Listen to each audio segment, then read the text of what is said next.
They both grew up in Waterloo, but Dad's originally from Mississippi, and he had moved to Waterloo when he was in junior high school. Mom was born and raised in Waterloo. And Dad went to college at Howard University in Washington, D.C., and went to med school. And they decided that they wanted to live in Cedar Rapids when that was time to start setting up his practice. We needed a larger home, and Mom and Dad were very frustrated. And it was, not many people would show a home to, in the nice neighborhoods in Cedar Rapids, would show homes to blacks. Rumors would start that we were going to move to a certain neighborhood. So I remember there was a house on Grantwood Drive, right by Grantwood School, that the neighborhood said, oh, the Harrises are going to move into that family. So one day, Dad loaded the family up into the station wagon, and we all drove. It was like probably a Sunday. We drove over to look at the house, and it was way too small. But all the people were in their yards, and they were all looking at us, and it was very funny because some of the kids came running after us as we were leaving, saying, "We hope you buy this house." So they were welcoming, but again, it was too small. They would have appointments, and they'd show up, and suddenly the place would no longer be available, or so those stories are stronger in my memory.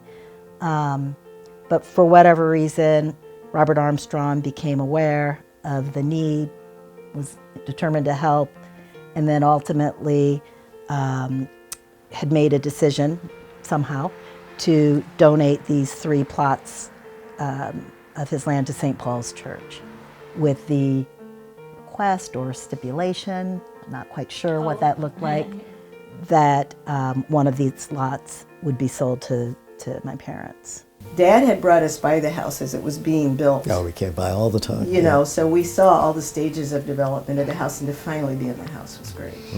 As the house was going up, people said, it was a big house, and they started framing a 3rd floor, just to really, so they put up a frame for a window, and there's a film of the woman across the street looking out her window at the frame. Of course, they took it down, but that family was one of the families that had signed the petition against our moving in. All of a sudden, I was moving to this school just for the last part of 6th grade into a neighborhood that didn't want us. And I've only broken out in hives twice in my life, and that was one time. Mm-hmm. I did not, I was really nervous about going to school that first day. Everybody was friendly.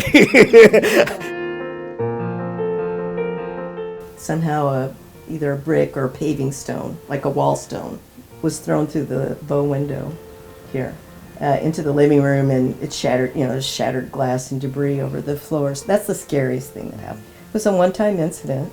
Probably the big idea is that we're all each other's neighbors. And I think that's how my parents treated people. That's excellent, yeah. I think they wanted to make sure their children had every opportunity possible.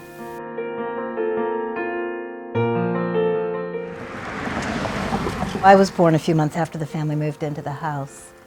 And so growing up, elementary school, my memories were more, I just knew some houses were, neighbors that enjoyed our presence, in other houses it was best to avoid. I was away for 30 years and then moved back, and so now I talk to people who are my age who live sort of off in that direction generally, or nearby neighborhoods, who have shared with me what the experience was like for them because they heard their parents talking about it. Yeah. And not necessarily, I don't even know if their parents signed or didn't. I mean, they're just different stories, but my point is, it never occurred to me until I had those conversations that it really made an impact on much more than just this family.